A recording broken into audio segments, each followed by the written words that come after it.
Hello दोस्तों, मेरा नाम है सिद्धार्थ सिन्हा और ये जो वीडियो आपका accounting and finance for bankers AFB का नंबर 3 है, जिसका नाम है टॉपिक का कैपिटल बजटिंग। ओके, तो सबसे पहला चीज हम पढ़ेंगे इसमें मनी। अब क्या समझते हैं मनी से? मनी का एक टाइम वैल्यू होता है। क्या होता है? मनी में टाइम वैल्यू हमेशा होता है, याद रखना है। पैसे की अगर हम बात कर रहे हैं, पैसे में कुछ टाइम वैल्यू होता है। इसका मतलब क्या हो गया? Money decays. डिकेज का मतलब होता है डिक्रीज, या आप बोल सकते हैं डेप्रिशिएट भी, आप बोल सकते हैं, अकाउंटिंग टर्म हो जाएगा डेप्रिशिएट विथ टाइम। समय जैसे जैसे बीतते जाएगा पैसे की वैल्यू कम होती जाएगी। एग्जांपल समझिए,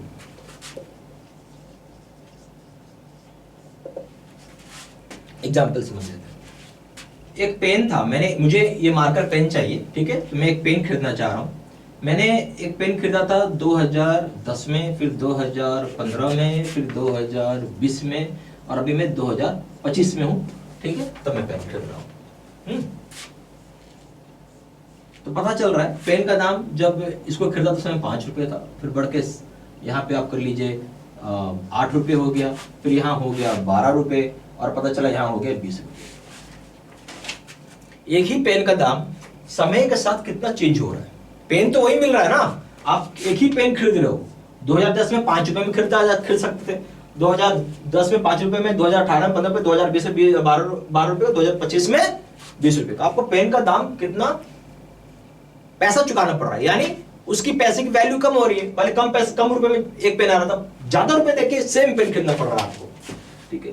यही हो गया, पैसा घटता है, डेप्रिशिएट होता है समय के साथ। हमें उसके बाद पढ़ना है दो मेन डिस्काउंटिंग टेक्निक्स होती हैं इन्वेस्टमेंट अप्रेजल। जो इन्वेस्टमेंट अप्रेजल होता है उसके दो मेन टेक्निक्स हैं।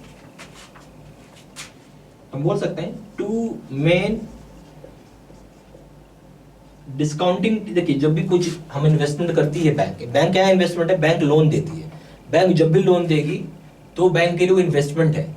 बैंक क्या होता है समझिएगा बात, तो यहाँ पे समझिए, बैंक किसी को लोन दे रहा है, तो लोन क्या हो गया बैंक के लिए? वो एक तरीके का इन्वेस्टमेंट है, ठीक है। कैसा इन्वेस्टमेंट है? बैंक को इससे क्या फायदा होने वाला है? बैंक यहां से अर्न करेगा इंटरेस्ट। बैंक क्या देखती है? अपना इंटरेस्ट कमाती है बैंक, यही उसका इन्वेस्टमेंट है, यही उसका कमाई है। तो इसके लिए दो तरह का डिस्काउंटिंग टेक्निक हम यूज करते हैं इन्वेस्टमेंट अप्रेजल के लिए, ठीक है। समझिएगा बात अभी आप इसको। तो हम बोलते हैं कि टू मेन डिस्काउंटिंग टेक्निक्स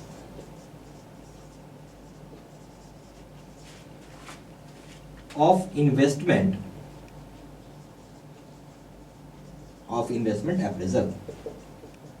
जब भी हम कहीं लोन देते हैं तो उसको जो इन्वेस्टमेंट करते हैं उसमें दो तरह का हमारा टेक्निक होता है। दो मेन टेक्निक होते हैं जिसमें हम पैसा लगाते हैं। और ये डिस्काउंटिंग क्यों शब्द यूज किया गया है कि पैसा डिस्काउंट हो जाएगा। डिस्काउंट क्यों हो जाएगा? भले वो पैसा अभी आप 5 रुपए दे रहे हो, बट उस 5 रुपए की वैल्यू तो नहीं रहेगी, पैसे का वैल्यू कम हो जाएगा, यानी आपको ज्यादा पैसा लगाना पड़ेगा, ये ज्यादा रुपए में आपको सामान खरीदना पड़ेगा। इसे डिस्काउंटिंग यहाँ पे शब्द आता है, ठीक है। पहला देखिए, इसमें क्या हो जाएगा, इसमें दो तरह का मेजरमेंट बताया आपको, एनपीवी, इसका फुल फॉर्म हो गया नेट प्रेजेंट वैल्यू। क्या हो जाएगा full form? Net present value, ठीक है। फिर दूसरा हो जाएगा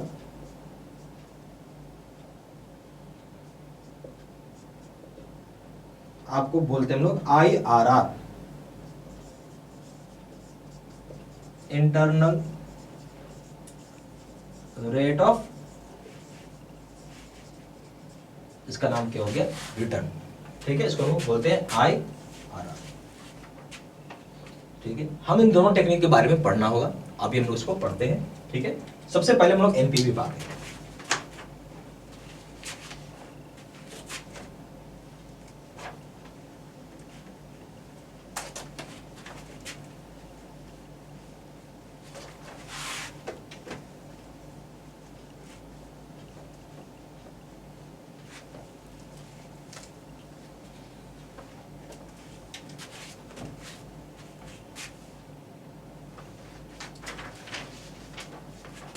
सबसे पहला कौन सा टेक्निक हो गया हम लोग, हो जाएगा इसमें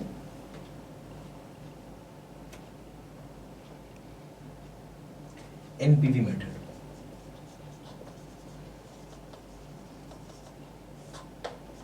क्या नाम हो गया? एनपीवी मेथड नाम हो गया इसका। तो एनपीवी मेथड आपको क्या बताता है? तो एनपीवी मेथड यहां पे कंपेयर करता है फ्यूचर का कैश फ्लो, यानी फ्यूचर में, अच्छा पहले समझिए कैश फ्लो क्या होता है, ये भी समझना जरूरी है। कैश फ्लो क्या समझते हैं? कैश फ्लो दो प्रकार का होता है। पैसा का बहना, कैश फ्लो पैसा का बहना, या तो पैसा आप डिपॉजिट हो रहा होगा, क्या हो रहा होगा? डिपॉजिट आपके अकाउंट में जमा हो रहा होगा, या विड्रॉ हो रहा होगा। यही तो चीज होता है ना अकाउंट में। या तो डिपॉजिट का मतलब मैं बोल सकता हूँ क्रेडिट हो रहा है या डेबिट हो रहा है, ठीक है, और आसान भाषा में, ठीक है, क्रेडिट डेबिट हो रहा है, ठीक है, यानी डिपॉजिट हो रहा है या विड्रॉ हो रहा है, और कुछ तो होगा नहीं। तो यही होता है कैश फ्लो, ठीक है। तो अब ये बोलता है कि जो फ्यूचर में जो आपको पैसा आ रहा होगा, फ्यूचर में, भविष्य में, जैसे अगर मान लीजिए आपने एक पेन मैन्युफैक्चरिंग कंपनी खोला, क्या खोला? पेन निर्माता है, पेन मैन्युफैक्चरिंग कंपनी खोला है। अब आप चाह रहे हैं, आपको यह जानना है कि फ्यूचर में क्या पैसा होगा, यानी अभी आपने क्या खोला? एक पेन की कंपनी खोली है, ठीक है, और इसको स्टार्ट करने में आपको 5 साल लग गया, 5 इयर्स लगा, ठीक है। मैं एक एग्जांपल है, टाइम लगा, आपको प्लांट बनाना है, लैंड लेना होगा, प्लांट बनाना होगा, आदमी लाने होंगे, ट्रेनिंग करने होंगे, मशीन्स खरीदने होंगे, बहुत सारी चीजें। तो मानो 5 साल लग गया। 5 साल बाद आपका प्रोडक्शन चालू हो गया, ठीक है। तो ये जो 5 साल के बाद प्रोडक्शन हुआ और उसके बाद सेल्स हुआ, तो जो सेल्स आपका क्या है? फ्यूचर का कैश फ्लो हो गया। कितना कमा रहे हो, कितना आपका क्रेडिट हो रहा, कितना डेबिट हो रहा है। ये पूछ रहा है कि जब फ्यूचर में आपको पैसा मिलेगा, तो क्या वो बैंक के लिए कितना इन्वेस्टमेंट अपॉर्चुनिटी है? इस चीज के लिए एनपीवी मेथड से हम पता करते हैं, ठीक है। और यह पता करने में हेल्प करता है कि क्या आप सच में सरप्लस पैसा कमा रहे हैं। सरप्लस पैसा का मतलब ये हो गया कि इतना पैसा आप कमा रहे हैं कि बैंक की लोन भी चुका रहे हैं, और आप अपने एम्प्लॉइज जो है बैंक में, जो भी बैंक करें, सॉरी, जो भी आपकी कंपनी उसकी एम्प्लॉइज को आप सैलरी दे पा रहे हैं, फिर कुछ पैसे और बचा रहे हैं सेविंग्स के रूप में, जो कि भविष्य में आपको काम आएगा, ठीक है। इसी चीज को बोलते हैं एनपीवी मेथड से ट्रैक होता है। इसी चीज को मेल लिख लीजिए तो आपको समझ में आएगा। यहां हम लोग क्या लिखेंगे? इन्वॉल्व्स, ठीक है। यहां कंपेयर करते हैं फ्यूचर में क्या पैसा मिलेगा आज के पैसे के साथ, ठीक है। Involves comparing the present value of the future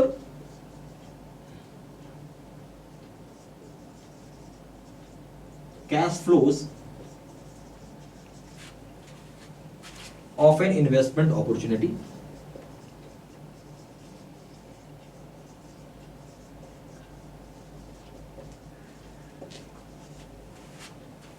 ठीक है, which is required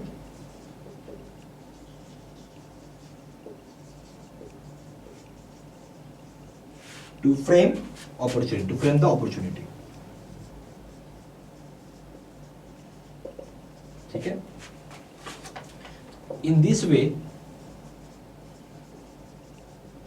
NPV method helps in determining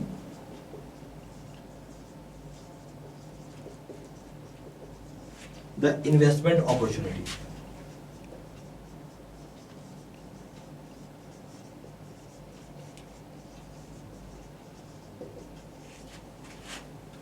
ठीक है, प्रोवाइड सरप्लस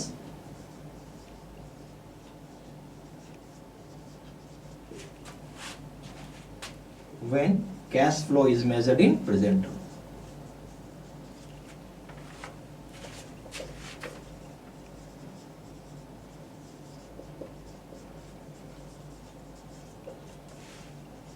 ठीक है, तो बेसिकली क्या होता है, यहां कंपेयर करता है प्रेजेंट वैल्यू को फ्यूचर कैश फ्लोज के साथ, कि वो कितना इन्वेस्टमेंट अपॉर्चुनिटी है, जो कि जरूरी होता है ताकि आप फ्रेम कर सके कितना अपॉर्चुनिटी आपको सच में मिल रहा है। और इस तरीके से एनपीवी मेथड आपको हेल्प करता है डिटरमाइन करने में कितना इन्वेस्टमेंट अपॉर्चुनिटी यहाँ पे प्रोवाइड हो रहा है एज ए सरप्लस, ठीक है, जहां पे आपको कैश फ्लो को मेजर किया जाता है प्रेजेंट टर्म पे। ये चीज होगी प्रेजेंट टर्म, बोल गए चाहे आप टर्म से बोल सकते हैं, ठीक है।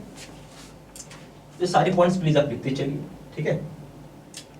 अब इसी में आप एक पॉइंट और लिखेंगे हम लोग, ठीक है, ऊपर लिखते हैं।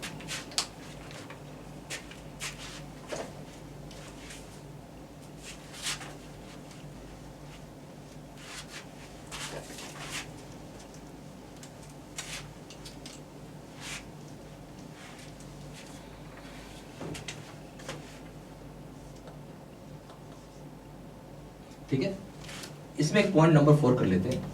हम लोग एनपीवी मेथड में कैसे हम लोग प्रोजेक्ट को सेलेक्ट करते हैं, ठीक है, यानी प्रोजेक्ट को कैसे सेलेक्ट करेंगे। अगर एनपीवी आपका नेगेटिव हो गया, ठीक है, क्या हो गया, एनपीवी अगर आपका नेगेटिव है तो प्रोजेक्ट को रिजेक्ट कर देना है। क्या कर देना है, प्रोजेक्ट को रिजेक्ट कर देना है। इसका मतलब है ये सरप्लस पैसा नहीं बना पा रहा है, ठीक है, रिजेक्ट कर देना है। रीजन क्या है, not able to generate surplus, not able to generate surplus, surplus पैसा नहीं जनरेट कर पा रहा है। हम इसको बोल सकते हैं कि डेफिसिट है। क्या है, डेफिसिट है, यानी पैसा नहीं जनरेट कर पा रहा है, इसलिए हम इसे रिजेक्ट कर रहे हैं। इसलिए एनपीवी यहां पे क्या आ गया, नेगेटिव आ गया। दूसरा, अगर एनपीवी आपका पॉजिटिव है तो क्या करोगे भाई, प्रोजेक्ट को शांति से एक्सेप्ट कर लेना है। क्या कर लेना है, एक्सेप्ट कर लेना है। रीजन क्या है, जान के सरप्लस जनरेट कर रहा है। क्या जनरेट कर पा रहा है, जनरेट कर पा रहा है सरप्लस, नहीं सरप्लस पैसा ही आपको जनरेट करके दे रहा है, ठीक है। अगर कोई प्रोजेक्ट म्यूचुअली एक्सक्लूसिव है, अब इसी में आइए, कोई प्रोजेक्ट है, ठीक है, तो क्या है, म्यूचुअली एक्सक्लूसिव है, ठीक है, म्यूचुअली एक्सक्लूसिव हो गया। 5, मानो पेन की कंपनी है, पेन के लिए आपके पास 5 प्रोजेक्ट आए हैं, यानी 5 लोगों ने अप्लाई किया है 5 प्रोजेक्ट में। तो इसमें हम लोग एनपीवी की रैंकिंग करते हैं, एनपीवी की पॉजिटिव रैंकिंग करते हैं। भाई नेगेटिव की तो बात ही नहीं करना, नेगेटिव तो होगा ही नहीं, हम पॉजिटिव रैंकिंग करते हैं। जिसका इसमें हाईएस्ट रैंकिंग आता है, हाईएस्ट पॉजिटिव एनपीवी, अब ऐसे लिख लीजिए, हाईएस्ट पॉजिटिव एनपीवी की रैंकिंग हो गई, हम उसे प्रोजेक्ट को, हम उसे क्या करेंगे, उस प्रोजेक्ट को हम एक्सेप्ट कर लेंगे। क्योंकि रैंकिंग करके हम 5 के 5 को तो लोन नहीं देंगे, एक को देना है। अगर आपको एक चुनना है तो उसमें से आप रैंकिंग करो, जो सबसे ज्यादा रैंकिंग आएगा उसको आप ले लो और उसको प्रोजेक्ट को एक्सेप्ट कर लो। अगर कोई इंडिपेंडेंट प्रोजेक्ट है तो, अगर हम बात कर रहे हैं, अब इंडिपेंडेंट नाम से समझ में आ रहा है, आपस में कुछ लेना देना नहीं इस प्रोजेक्ट को, इंडिपेंडेंट प्रोजेक्ट है। फिर से मैं यहां बात करूंगा कि मान लीजिए 5 प्रोजेक्ट आया, 5 प्रोजेक्ट क्या क्या है, तो कोई पेन बनाता है, तो कोई डस्टर बनाता है, तो कोई पेंसिल बनाता है, ठीक है, तो कोई कॉपी बनाता है, तो कोई बुक बनाता है। आपस में लेना देना कुछ नहीं है इन लोगों का। तो ऐसे प्रोजेक्ट अगर आते हैं इंडिपेंडेंट वाले, तो आप पॉजिटिव है, जस्ट पॉजिटिव, ठीक है, हम उसे ले लेंगे। तो अगर एनपीवी यहां पे सिंपल सा चीजें पॉजिटिव है तो आप उसको एक्सेप्ट करना है, बस यही चीज था, ये सारा चीज। अब यहाँ पे आपको 2 तरह का कोर्सेज हम लोग ऑफर करते हैं। यहाँ पे हो गया, एक बेस्ट सिस्टम में कोर्सेज होता है और एक face to face video course है। बेस्ट सिस्टम में क्या होता है, लाइव और डेली बेसिस वीडियो क्लासेज आती हैं, जबकि face to face video course में क्या होगा कि यहाँ पे जैसे टीचर बोर्ड पे जाएगा, पढ़ाएगा, समझाएगा, बताएगा। एक्चुअली ये कोर्स सबसे बेस्ट होता है, ठीक है, तैयारी करने के लिए। सबसे बड़ी बात है इसमें लाइफ लॉन्ग वैलिडिटी होता है, यहाँ पे 6 मंथ का ही एक वैलिडिटी होता है। बाकी कोर्स कंटेंट सेम है दोनों जगह, वीडियो लेक्चर कोर्स दोनों जगह, केस स्टडी की वीडियो दोनों जगह, 13,500 का क्वेश्चन दोनों जगह, 30 मॉक टेस्ट और रिविजन नोट्स है। प्रिंसिपल का पेपर पड़ेंगे 1000 रुपये, यहाँ 1200 रुपये, अकाउंटिंग के पड़ेंगे 1200 रुपये, 1500 रुपये, लीगल के पड़ेंगे 1000 रुपये, यहाँ 1200 रुपये है। कॉम्बो पे करेंगे 2400 रुपये दाम है, 3000 रुपये दाम है। एक ही चीज़ का सबसे बड़ा अंतर है, वो है वैलिडिटी का। और सबसे बड़ी बात क्या है कि आप जितनी मर्जी उतनी पढ़ाई एक दिन में कर सकते हैं, जबकि आप बंधन होता है कि इतना ही जितना पढ़ाया जाएगा उतना ही आप पढ़ सकते हैं। मेरा ये रिकमेंडेशन रहेगा कि आप ये कोर्स करिए। ये कोर्स करने मतलब बहुत अच्छा रिजल्ट मिलेगा। सबसे पहला बात है, इसमें गाइडेंस भी रहता है, तो आपको कोई दिक्कत नहीं आएगी, ठीक है, ओके। पूरा गाइड किया जाता है इस कोर्स में। ज़्यादा जानकारी के लिए फ़ोन कर सकते हैं। फ़ोन नंबर हो जाएगा 4x9685127, दूसरा नंबर 78275469646। वेबसाइट में जाकर डायरेक्टली ऑनलाइन ऑर्डर प्लेस कर सकते हैं। वेबसाइट हो जाएगा www.jbcstudymental.com, email ID जो 67123@gmail.com। Thank you.